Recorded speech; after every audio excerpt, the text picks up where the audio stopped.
All new material. Oh, this is comfortable. Don't forget to stay around for the very exciting dinner show that comes up. This panel, we're going to take the next step, and the next step is what are some of the practical applications of big data and the way that it's actually put into practice. But before we do that, let's go down the line, and we'll start at the far end with Sheila, and just do 2 minutes of introduction of yourself. I won't need 2 minutes. I'm Sheila Berkley. I'm from FLS Connect. I started in the business about 25 years ago, manually making telephone calls to try to raise money. And so right now our focus really as a company is working on voter contact and grassroots connection with data management. FLS, by the way, was a founding sponsor of Mullings way back 15 years ago. They got smart and stopped sponsoring it, but nevertheless, they helped get it off the ground, so thank you in retrospect. I'm Gregg Donner. I work for CompuWare Corporation. Like I was saying backstage, I'm the only non-political person here. My job, I'm the Director of Business Analytics for CompuWare, and my job is to assist companies with their business intelligence, big data, or analytics needs. I've been working with data for about 25 plus years, and happy to be here. Awesome. Alex? Alex Gage. I'm with Target Point. I began my political career here in 1976, unfortunately.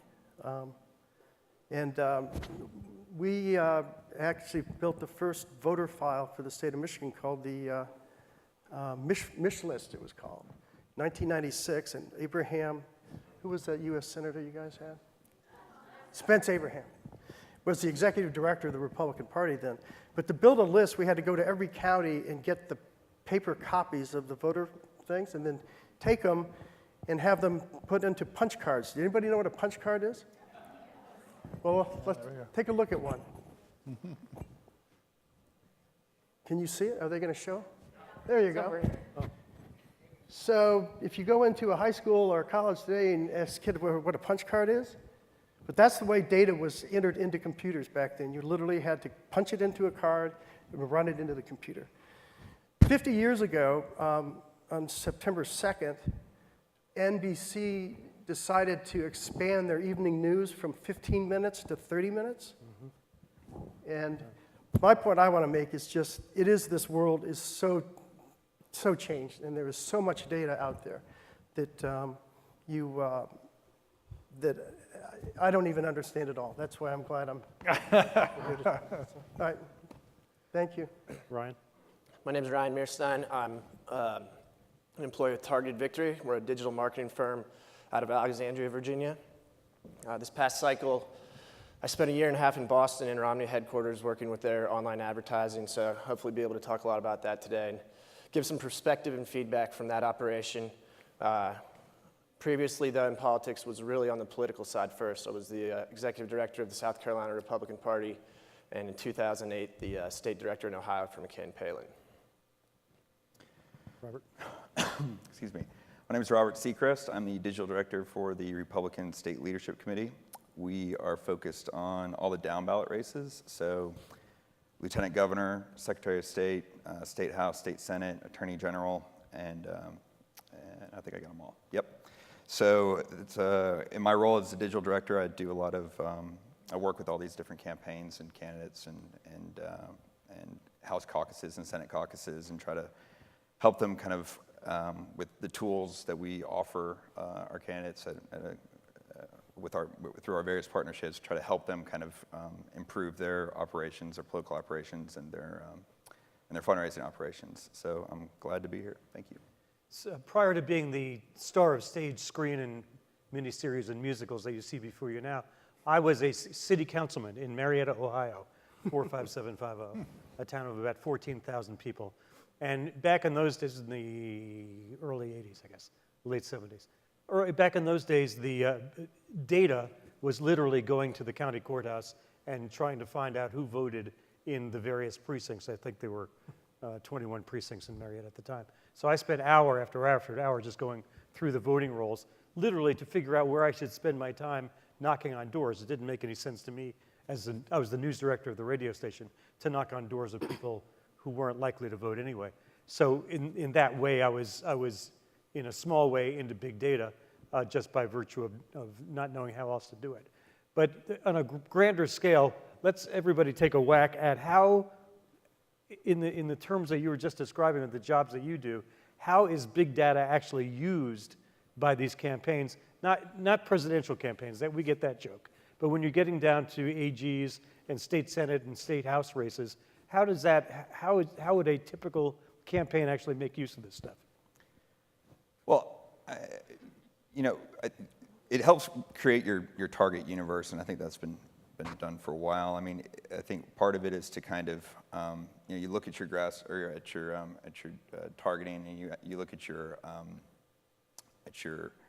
polling, and you kind of figure out who you need to communicate to, and what messages you need to communicate, and the audiences that you need to communicate those messages to win your race. And I think that the way that the campaigns have been doing it so far has been just kind of the standard practice, and that's just to build out those target universes and then try to start hitting them with mail and with mail is the most geo-targeted way of doing it. But I think with digital and all the kind of other data that people are volunteering out there with like Facebook and Twitter and all these other things that they're opting into to share their information and what their likes and dislikes are, is helping these various campaigns figure out what messages will motivate them to take actions rather than just kind of a one-way communication. So have conversations with people, start raising money from people who normally wouldn't give, or to recruit volunteers. Plus, I mean, you can look at stuff like the propensity to donate and the propensity to vote, and you can kind of tier out your target lists and that sort of thing. And I think a lot of campaigns are doing that as well. But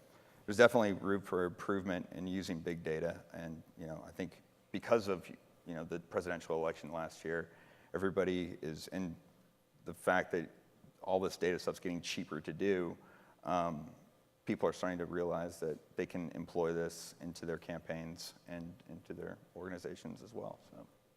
Right, as a former state party ED, state parties being dear to my heart, how, if you were back in South Carolina now, or here in Michigan or wherever, how would you do exactly what we're just discussing? How do you get that into the hands in a usable format with instructions on how to make the highest and best use for somebody running for state rep?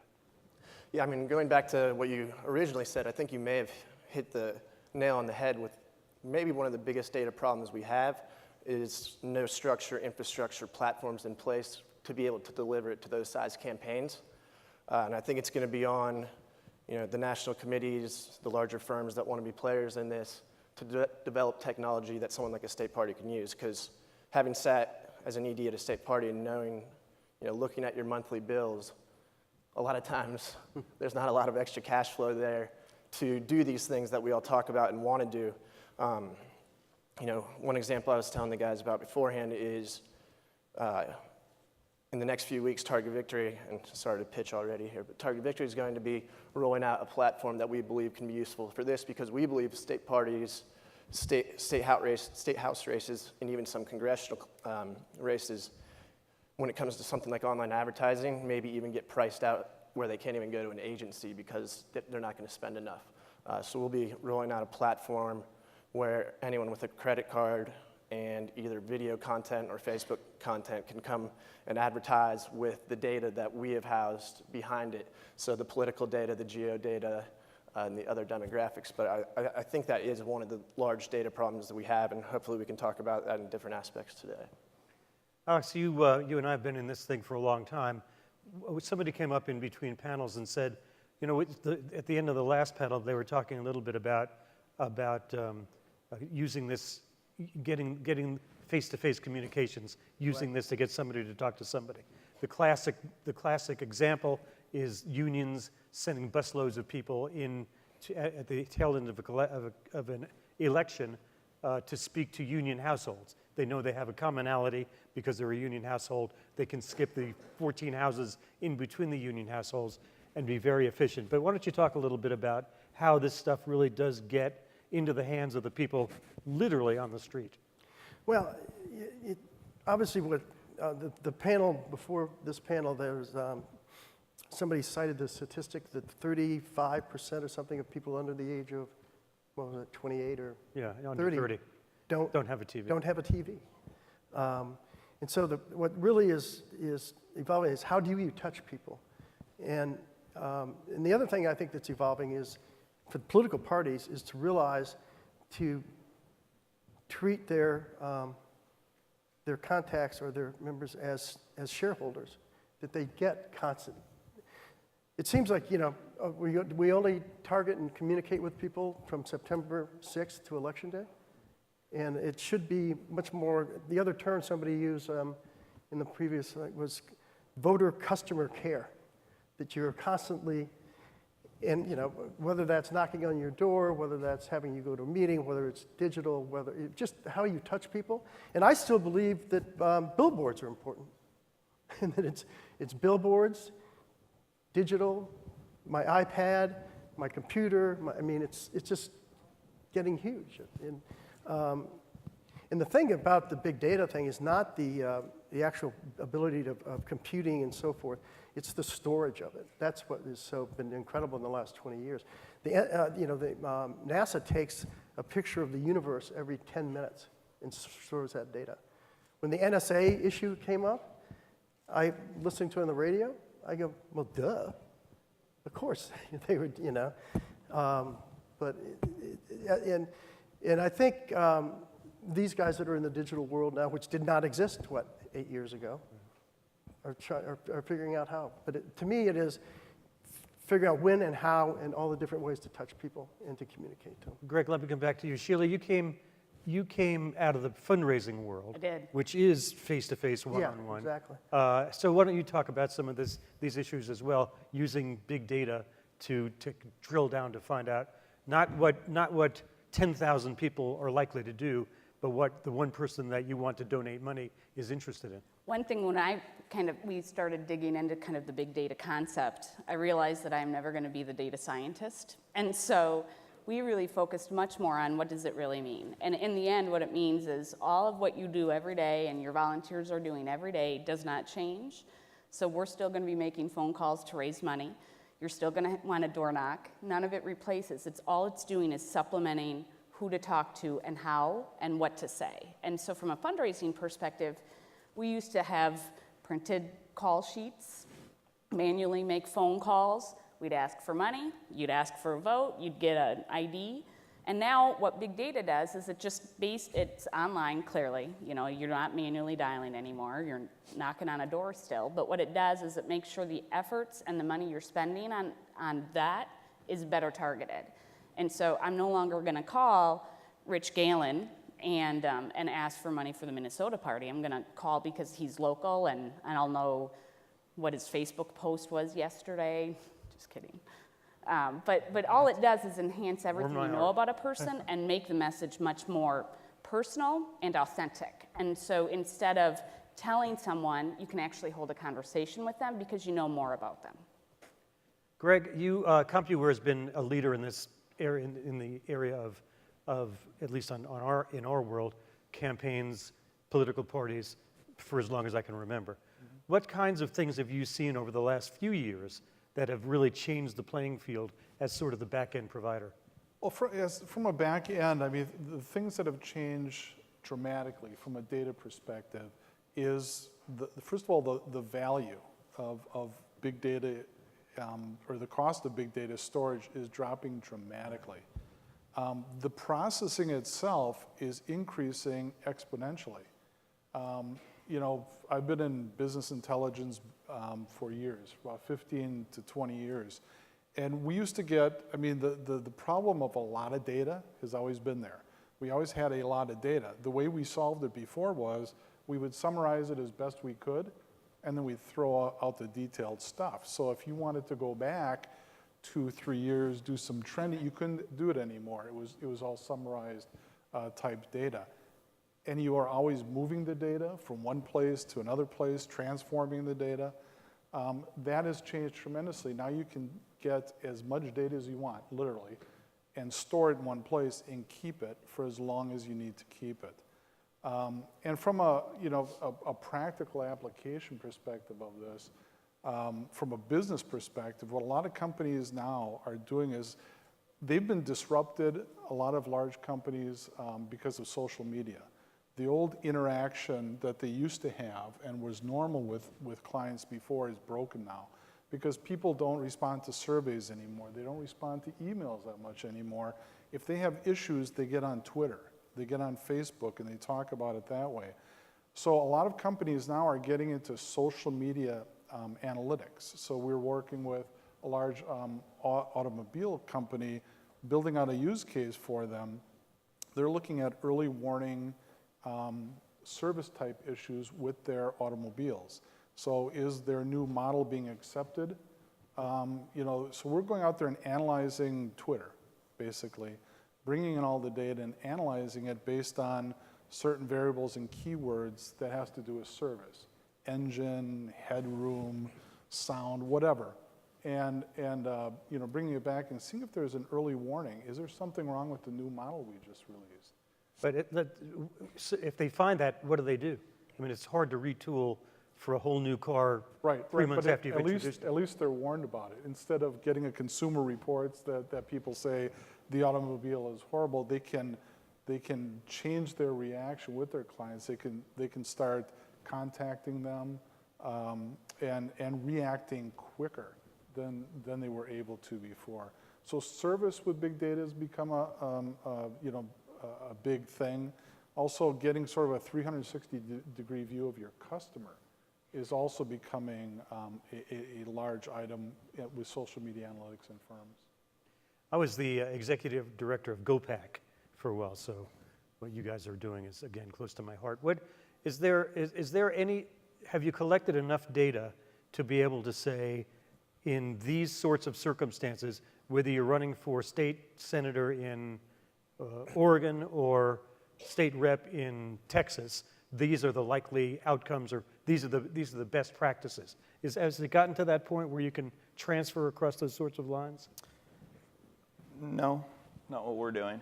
I think, you can buy all that kind of data and these kind of targeted districts, and you can, and we were talking about it in the back before. If I'm running for city, or if I'm running for a state rep seat, I talk about not having extra money. I wouldn't know where to go to get it, and B, Yeah. I probably wouldn't be able to afford it. Well, that's what's exciting, really, for what the RNC is doing, and when they're opening up their data center, data trust, and allowing people to kind of pull, the way I understand it, is allowing people to develop different applications to work to enhance that data and to use it in their campaigns. I think that's going to be a key factor. And really what the RSLC is doing with our software solution, we've partnered up with a company called Nation Builder that we've been offering that kind of is it's an organization software that it will work with any data stream. We start with the voter file, just like any other campaign has and will for a long time, but it's incumbent upon the campaign to enhance that data through their their walking and their canvassing and their social networks. You can plug in your Facebooks and your Twitter accounts, and then the posts that they interact with that you put up, that's all data that people they'll look at a post and say, this was so great, we had 90 likes and 10 shares. And the question is, well, what does that mean? Like, what do you do with that? And so, it's, from my perspective, it's figure out who liked it, who shared it, make note of that, and then you can kind of figure out, that issue, what drove them to like or share. And then you can kind of really start more, it's all about personalizing that campaign for each person and just really communicate with them on what matters to them to try to get them to be engaged more with your campaign. So, to answer your question, it's all about enhancing the file, and I think it's out there. You just have to figure out the proper software solution to manage it all. Right? Is there going to be a new group of consultants that go from campaign to campaign, explaining that for people like me who have no idea what the hell you just said? Yeah, I think there absolutely will be. I think on a smaller level, going back to what you guys were just talking about here, I think there are some things that even at a state rep level you could start to look at doing. It's by no means big data, but it is using real-time feedback. If you're in speech prep, take quotes and use them on Facebook and see what type of reaction you get to those quotes. When we were talking about the social monitoring a minute ago, 2 examples from the Romney campaign. it was the digital team that knew the Etch-a-Sketch thing was going to blow up first, and it was the digital team that knew the, what was the CNN contributor, Rosie? What was the second one? The CNN contributor that talked about Ann Romney never working a day in her life. Oh, right. Oh, right. Those two things, we caught those moving on Twitter before they were anywhere else. So there are little things that you can start to look at like that, even on smaller scales, before we get into the larger thing. I think the one thing we will run into a problem with that maybe that we don't always think about is if this big data is going to do, what we say it is, what the last panel talked about, and it's going to tell us who to talk to, what to say to them, and when to say it to them, you can very quickly start to run into a content problem. And you now have to have teams ready to produce all of the different variances of content to push out if you are going to say that you are actually using that big data in a smart and effective manner. Again, for my candidate or my brother-in-law who's running for a state rep, he's not going to have them either. No. Okay. Alex, you were talking last night about a different version of using content analysis in the text, voice to text and text to, I don't like this, 5 words away from something else. Yeah, you mean that platform where you can send Right, yeah. video out to somebody? No, the one where you said you can take an NPR report. Oh, I see, and, yeah. and analyze that. Well, there are some firms out there called Radiant 6, and there are a lot of research firms that are developed in the last 5 years on what they call social research, where they go and they grab every Twitter and they constantly try to figure out, well, what are people hearing, saying, talking about, all that stuff. But there are now companies that have expanded it. They go out and every day grab everything they can out there. So this conference isn't being published, I guess, but every radio show is fed into it, and the TV, all the TV news, all the closed captioning, all the Twitter. So it's not just Twitter and Facebook stuff, it's just everything out there. And they can go out there and look and find out what people are saying and talking about. And it replaces polling. That if we were doing something like this, and we'd be able to see that Obama's negative in the 3rd year of his term, by analyzing what was out there, what people were hearing, saying, and so forth, it would predict, it was like a sea change thing, it would predict the Gallup poll was going to drop in 10 days. And it became early warning systems. And that's what you're talking about. Early warning systems are out there now. And that's what these are. And again, it's just so much data. It's all, and ideally what you're trying to do is associate every piece of information I can about you. About an individual. So we used to target precincts, right? Then we started targeting houses within precincts and so forth. But now, in terms of touching people, and your point is a good point, you literally, if you had 80,000 voters that you're trying to get to, you literally, theoretically, would have 80,000 plans. You would literally be trying to manage each individual voter by themselves. And Gregg, in terms of what you guys do, are you finding that you're drilling down farther and farther and farther? Yes, and I can't agree with you more. The capabilities exist now, not to just bring in Twitter and Facebook, but to bring in YouTube videos, to bring in whatever you need to bring in. And there are what we call open source tools that can actually go out there and do sentiment on all of this. Sentiment on Twitters, sentiment on videos, that you can come back and say, okay, what is a sentiment, positive, negative, or neutral, on a certain topic? And we were talking a little bit backstage that the largest challenge we have in business, okay, is not the technology itself. We're starting to get a hold on it.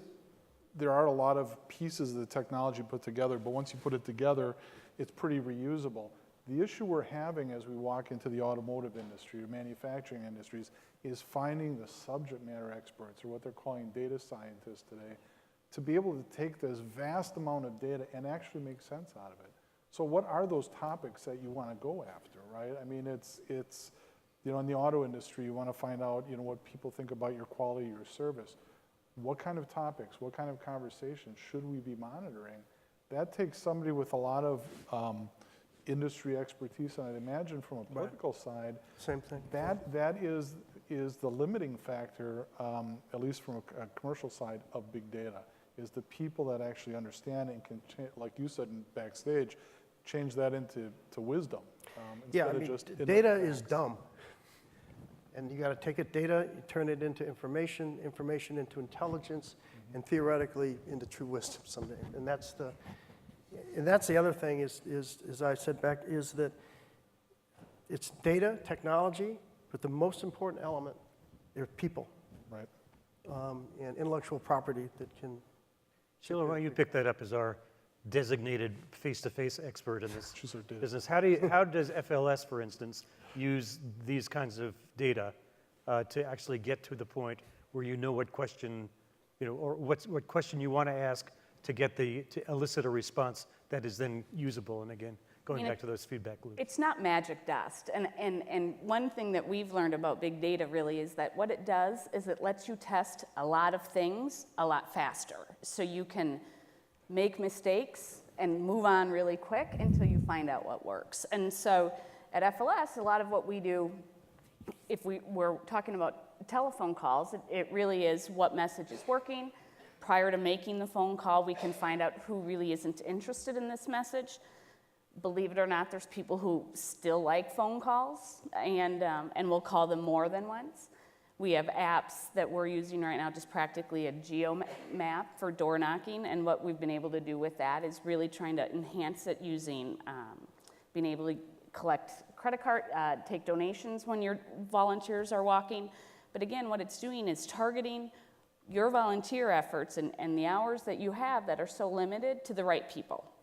And so the same thing is with phone from home. So you have volunteers that can now call from anywhere. And again, the two pieces that big data really offers in that scenario is, first of all, you can create the universe of who should call, but you can also better analyze the best use of your volunteer time. So some of your volunteers are going to be rock stars on the phones. Sometimes it's going to be much better to make them the door knocker.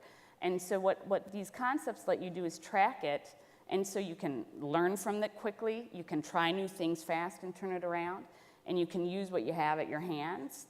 The limited resources that a lot of smaller campaigns have can be better utilized. Facebook was new to me later probably than for a lot of other people, and I was kind of teased into getting a Facebook page, which I did, and then I decided that the number of friends that you have is a contest. So I have the maximum 5,000 friends, of whom I really know 27 of them. I have no idea who the other people are. So I don't use it at all. The question, though, that somebody asked out in the audience is there what is it about a Facebook post or a Twitter feed? Is there some way to track whether or not, if somebody likes your Facebook page, they will become a voter? Or what do you do with that information to make them into a voter? Anybody take this? Somebody. Yeah, Don't make me start. I think That's Facebook good. would probably give you some good information on that. But in terms of, I think, how we look at the platform, when you're going after a voter, you're probably going to be using Facebook advertising as the platform. In terms of attracting your likes, you're building an audience that you are later going to activate to take some type of offline action, whether that be a donation, a volunteer shift, make calls at home, whatever that may be. But it's very nice because it's an incubator. It's pretty low cost to get your likes up, and it's not like your website where you don't have to keep those people interested nonstop because everything else is going on Facebook at the same time, so you get to go to them when you do have content. Anybody else? What's the highest and best use of a Facebook page? What do you guys do? Because that is in the realm of state and local candidates. Yeah, I mean, so yes, that's the first thing that they do when they decide that they're going to run for office is they make a Facebook page and build a website.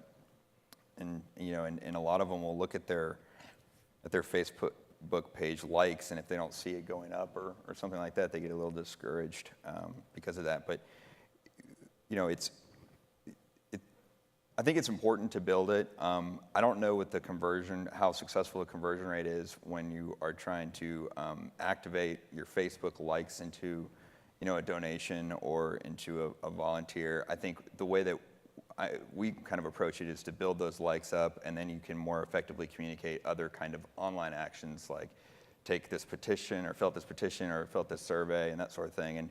And from my perspective, email communication is still the way to go, and text communication, SMS text, is still the best way of communicating to each person. But with Facebook advertising, I mean, you can do a lot of cool stuff with their custom segments, as I'm sure you guys did a ton of, where you can kind of target I mean, if you have email addresses of people, you can target those profiles on Facebook with your advertising. So you can really do some really, neat stuff with Facebook advertising to build that whole universe up. Alex, are we finding that email has become so ubiquitous that it's just become invisible to people? They're just not opening them anymore? I don't know. No, they're still opening them, at least on the political front. It's still the golden goose to raise money in politics, for sure. Yeah. Agreed. And it's At least low dollar online money. Yeah. And it's amazing. What do you call that when you send out a fundraising thing around a blast and all those things? Those work incredibly, right? You sense now's the time to blast this anti-Obamacare, and that's going to generate more. Yeah, I mean, I think there's a rhyme and reason to it, and people that believe in investing in building up their organic email lists and understand that there's a cost to acquiring those lists, but there's also a value Once it's in. per email address. Then you can put together real plans and do the blocking and tackling, and then be ready for those 4 big moments that are going to come up that you have to really pounce on. And I mean, it depends on the quality of your list. I mean, if you build it completely organically, then yeah, you're going to have great success in your email blast. But if you're out buying, lists that are matched to the voter file or whatever, those don't do as well because a lot of times they're getting hit by so many different people. Right. So it's just depends on how you build that list. Well, and one thing to keep in mind really is when you have information, just keep trying to get more. So if it's sending an email, ask for them to create an action. Just do something so you get it. If you're sending a mail piece, make sure you're asking for an email address on it. Always just try to get more information, even if you don't know how you're going to use it. Because the one thing, you don't have to know today what you're going to need tomorrow. And so that's what all of this whole big data concept is. You can store the information even if you don't know how to. So one thing is just keep asking for more engagement and information, if it's emails and all of those kinds of things, and keep it, because it'll matter down the road. Yeah, exactly. I mean, in business, that is the concept behind 360-degree views of customers or products or whatever. You're trying to add to your record. So in business, it's the customer record. In politics, it's the voter file, right? But it's Voter file and any other information we can get about. right. If you can get the Twitter handle, if you can get their email ID, you can start segmenting that person to almost like a segment of one, if you will. Well, that's what they're trying to do, obviously, in businesses, to get the segment of one rather than the traditional segmentation, and getting, if you will, a very fat customer record, knowing more and more and more about them. And it's the same way, like you said, is every piece of data is valuable, and you can always add it. And now there's new big data platforms allow you to save it.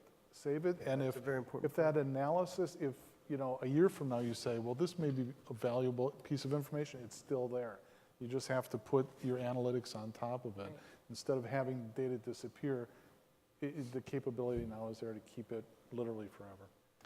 Part of the problem with data disappearing, I think that there's so many silos going on. You'll have all these campaigns that they'll have a close loss or whatever, but all the IDs that they made and all the information that they built on all these profiles of each voter just gets lost because they don't do anything with it. I mean, nothing's centralized. There's no single silo of data that everybody's working off of. And so hopefully, I think that's bigger picture, but I think that that's the way things are moving. So things like that where it just disappears won't be a problem. So should state parties start collecting, going back to everybody from city council all the way back up and say, send us your email list, send us whatever you've got? Because as Gregg said earlier, storage is no longer an issue. I mean, there was a time when these disks were called floppy disks because they really were. They were 5¼ inch floppy disks. And now it's rare to find a laptop, certainly not an Ultrabook, that has even a built-in disk reader because you don't need it anymore. The broadband has become so ubiquitous, everything is downloadable. But tell me where this stuff is stored. I mean, where do you put it? The cloud? The cloud. Right now. What does that mean, the cloud? Well, Well, you look know, out the- in the old days, like 3 years ago or 4 years ago. Old days, right? Yeah, you would have to buy relatively expensive servers to store data. Now, with Amazon Web Services or Microsoft Azure or Google, you can put it out on their systems and have them manage the data, and it's relatively inexpensive. I mean, by a factor of 20, it's less expensive to be able to store the data out there, and they manage it, and it's variable and flexible. So if you're running a campaign and you have to scale up the data, you scale up, you only pay for what you use. If you scale down, then you don't have to pay for it anymore. So some people are using on-premises hardware to do big data, but the value proposition is putting it out on the cloud. And it's very secure out there. I think I just read the CIA's got a $600 million contract with Amazon Web Services now to store data. So if the CIA puts it out there, I'm sure Yeah, except it's one, safe. It's all it safe. takes is one high school dropout and you're doomed. It's always comes back to that individual that wants. Yeah, that's a single target. Back in the room before we came out, I was talking about this new company I've read about in Wired magazine that is going to launch 300 satellites. The satellites are about the size of a dishwasher, but what it's going to do is give you it's going to feed you. If you want to know how many people are in the Walmart parking lot in Nashville at 10:15 in the morning, and what about in every Walmart? It literally, you'll be able to go on there and it'll be like a drone, right? So I thought, well, maybe during campaigns we'll have precinct drones, so we can see who's coming in, who's going out, how many people came in, how many cars are in the parking lot, and who knows? And tie it to their voter record. Yeah, right. That And tied leads to the us to voter something, the other side of all this, and Sheila mentioned apps a little bit ago. These phones, this happens to be an iPhone 4S, but smartphones didn't exist 7 years ago. They were introduced in June of 2007, so they're not yet 7 years old. And so the number of apps that were available for these a year before that was 0 because there wasn't anything to run them on. Now there's hundreds of millions or hundreds of thousands of apps with billions of downloads. What about the other side of all this? I keep coming back to this individual person kind of walking up and down the streets. What sorts of ways are there for somebody, I'm not asking you to build one, but explain what sorts of things you think might be useful for somebody either walking around with an iPhone or a tablet from door to door that would allow them to make the highest and best use of their time, and that they could actually enter in real time to populate the database even more. Anybody? I think one thing is voter registration. I think I read something that they blew us out of the water on voter registration. And one thing we can do today and now is really, there's a couple apps already that exist that if you're out, it's not hard to get that person to go onto an app and get registered to vote. And a lot of government agencies are doing it online, but all of that to me is quick and easy and anyone can do. Get your families to register. Friends. What other things would you guys look for if you could instantly create an app? Well, I think for campaigns, Yeah. the mobile canvassing app, I mean, that's obviously like the golden goose that everybody wants to build the one that works and does all this great stuff. What would be involved with that, pretending that it existed? Having really good developers. No, I don't mean how you build it. I mean, what would it do? You would go out in the field, you could assign lists to each person's device or each person's profile on the app, and then you could go out and they would see where they were, they could track their progress, they could see like how fast, or like the optimum route to go. They would pull up each profile and it would say all the other contacts the campaign may have had with that person, what mail they've gotten, what phone calls they've gotten, if they've donated any money, if they've done any of this.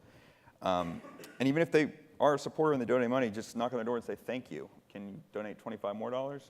Just stuff like that. So and my perfect app would be able to just again, have that complete profile of the campaign's interaction with that person or lack thereof, and then just click on it, say, okay, our consumer data says that this person really cares about gun issues. Talk to them about the candidate's stance on guns, and then just go over there and try to ID the vote. Yeah, and then I think just making sure that last step, that the data is then feeding back and is actionable for the strategy team when they start to build out mail universes, phone universes, et cetera. And how far away do you think that doesn't sound all that hard. No, there's apps out there that I mean, UPS, I think, has a system that when the driver is putting together his route for the day, it calculates the route with the fewest number of left-hand turns, because left-hand turns take so much time in a city. use So more it will gas. create a route that virtually only he or she only has to turn right. I mean, those are the sorts of things that you go, well, that's pretty smart. We should have thought of that 15 years ago. But what you're describing now seems like something that everybody ought to have. Yeah. And now that smartphones and iPads and those things are so widespread, the campaign could buy 2 or 3 and kind of loan them out for the day even, right? Yeah, the problem is, like he said, where does the data go? You have to have a good endpoint for the data, so it's got to have a good organization so people can, it's not just going into an Excel spreadsheet that people do nothing with. And then the other issue is bringing it to scale. Will it work when there's 15 volunteers out at the same time? I mean, you've really got to, I know that's been a problem on some of the apps that are available, is they don't work when everybody starts using them, or don't work as well. They slow down, there's lag, all that sort of stuff. And then it's just price. I'm working with, campaigns that don't have $1 billion. So you've got to, they don't want to spend 10% of their budget in a mobile app. You've got to make sure that it's something that's scalable, not only in usefulness, but also in just accessibility for the candidates to actually employ in their campaigns. In your world, Gregg, the Internet of Everything is a constant useful thing. Smart cars are getting smarter and smarter and smarter, feeding back more and more information, some of which we wish it didn't feed back probably, from GPS sorts of things. But in the world of everybody else here, you're probably as well equipped to sort of think through some of those things because you deal with those things all the time. Big data is trying to solve many different types of challenges. We've been talking a lot about the variety. So data that's coming from Twitter and everything else we could never analyze before, and tremendous amounts of volume. But there's another use case, if you will, for big data, and that's velocity, the high data coming through so quickly that you want to analyze in real time. So we're working with a mining, they make the huge mining shovels. And they want to, in real time, monitor because if these mining shovels go down, this is like, tens of thousands of dollars of an hour of loss.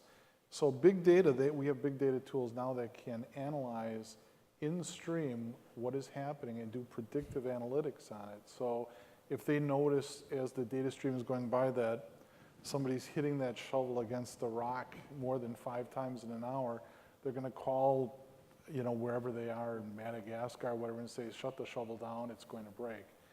Those types of things also, if you think about handhelds and smartphones and going out there and saying, asking questions. And if somebody is focused on a gun issue, you could always in real time be generating more topics or conversations that other people have been interested in if they were interested in gun topics. So, those are the kind of things that are possible today.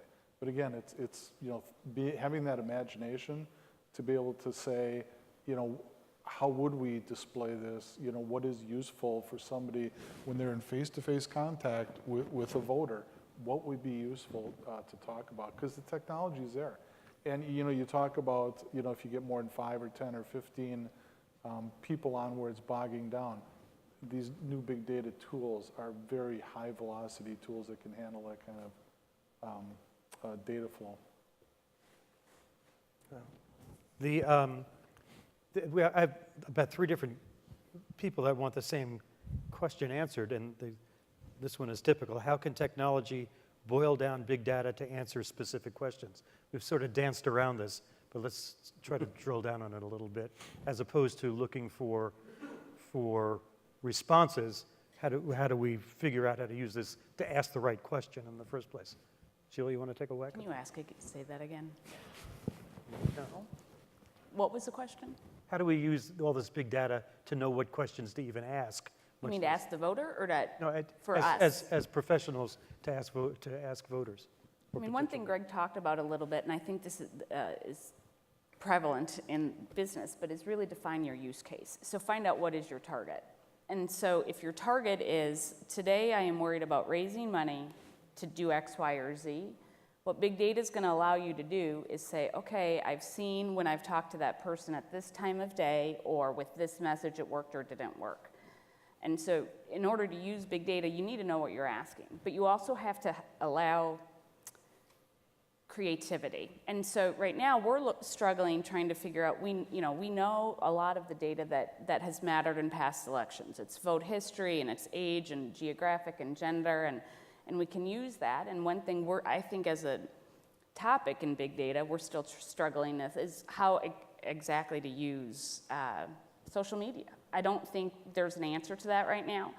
I think what we're allowed to do is ask a question and to gain insight, not assume it's a magic bullet. And so I'm not sure if I answered it as specifically as you want, but the reality, I think it really just comes down, in the end, know what you want done, and big data will just let you play 10 times to figure it out instead of just the one time. And sometimes the data helps you. Once you start analyzing the data, it will lead you in a certain direction. I know we were looking at a motorcycle manufacturing corporation, their Twitters, for effectiveness on their Twitter. So they had their own Twitter site and they were tweeting out. And just looking at the data, we were saying there's a tremendous amount of retweeting going on here, right? And when you're retweeting, people are sending this tweet to their friends. So it's almost like, free advertisement. It's exponentially getting that message out there. And we found that if you had a video attached, if they had a video attached to the tweet, the retweet level was tremendous. If it was just, buy our new Sportster, it didn't get retweeted so much. So you can look at the effectiveness of it, and sometimes you don't even have to understand that subject matter expert or the subject matter or the industry. The data sometimes will lead you in certain directions. Ryan, you were nodding. Yeah, so here's another use case when it comes to fundraising. So we manage a few very large email lists that are primarily used to raise money for different conservative organizations. And so at the very high level, the top level question is, how do we raise more? But what we've, as we started to dig into it, we were seeing conversion rates are greatly higher on a desktop than they are on a phone. So now we're starting to dig deeper and try to find out, does that mean Alex needs to get the email on Tuesday and I need to get it on Friday because that's when I'm on my desktop and that's when he's on his desktop. And it's going to be the exact same message, but really that 48 hours doesn't make a difference, but it's going to increase ROI by putting the end user in a better chance to convert. Alex? Wow. I just keep getting confused.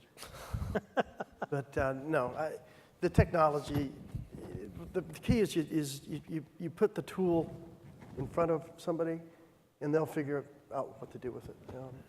And so what I've been most interested in doing the last few years is we would go up to Boston, I'd go over to MIT and walk around the basement, open the doors and say, what are you doing? And I'd say, I'll give you $100, okay. And you take it, and that's what it is. It's going on out there. And so in the 2014 election, these guys I'm sure there'll be some incredible new applications and things developed in the next 10 months. Campaign drones. Yeah, campaign drones, there you go. Or just, like I was reading that MIT article, about the Obama campaign, and with their big data tools, they were able to run 66,000 simulations every night. Every night. Every night. That is incredible. That was something 4 or 5 years ago. You would have needed a supercomputer. What does that mean, a simulation? So they had algorithms out there that would identify what messages work best or whatever, and they'd run it every night against their entire voter database to see what was working, what wasn't. So if somebody's score started changing, an individual or a group, a segment of voters started changing, their score started getting more positive, let's say, in a certain geographic area, it'd be what happened in that geographic area yesterday? Well, somebody made a speech or some commercial played or something, and they were starting to be able to correlate activities with movement and changes in the scores. So that level of processing power is now out there. You can literally have every voter in the country in a database, and again, it's just, you know, the imagination you have of trying to say, how can you influence that voter to come out and vote or not vote? So let's finish up with, Alex, did you have something? Well, I was just going to say that politics is politics. It's always been find them, vote them, and count them. And I think mobilization continues to be the critical thing. Persuasion at this point, I think there's not a lot of persuasion. There was always persuasion to do, obviously, in a campaign, but it's mobilization, and that's the key. And you are actually seeing, if you look at the voter turnout behavior in the last 10 years, it is going up. And it is going up, I think, because of the new digital world. And that, Sheila, you were talking about that earlier. We're behind in registration, Yeah. and we can use a lot of these tools Right. to close that gap to some degree. Okay, this has been fascinating for me because it really did help me understand what we learned in the first panel about how you actually apply some of these concepts to real-life systems. It still seems to me, again, as a local and state guy, that we are missing the boat in not making these tools available to the people that actually that you want to run the cities, to spend that money wisely, run the counties, spend that money wisely, and run the state houses to not only spend that money wisely, but make sure that redistricting stays appropriate to what we think is fair. So I challenge everybody to keep thinking about how to bring these tools down to the local and county level so that we can continue to grow those teams. As I said earlier, I ran GOPAC for a while, and people think that GOPAC was begun by Newt Gingrich, but it really wasn't. It was started by Pete DuPont, who recognized that in the olden days when districts were more fluid, that we would often have to find somebody who was an accountant or a doctor or whatever, teacher, that really had no political experience whatsoever to run against the guy who was the sheriff for an open congressional seat, or the guy who was the state senator, the Democrat, for an open congressional seat. And so GOPAC was started as what he called the farm team, to get people involved in politics, learn to use the language. Back in those days, it was just language. Now we're talking about the idiom of all these tools that are now available. But organizations like that were specifically designed to help people get into the mix, so when an opportunity presented itself, they had some idea of how to seize the opportunity. And over time, it did work. And of course, in the election of 1994, we took control of the House for the first time in 40 years. And given the way the districts are being drawn now, it's likely, since Mrs. Pelosi did such a good job forcing her caucus to vote on Obamacare, that she got the bill passed, but ended up losing the House for the Democrats, probably until at least 2022. Anyway, folks, this was fascinating. I appreciate your coming out and helping us figure this out more, and they'll be around for the rest of the day, so feel free to walk up and ask whatever questions we might have missed. Thank you very much.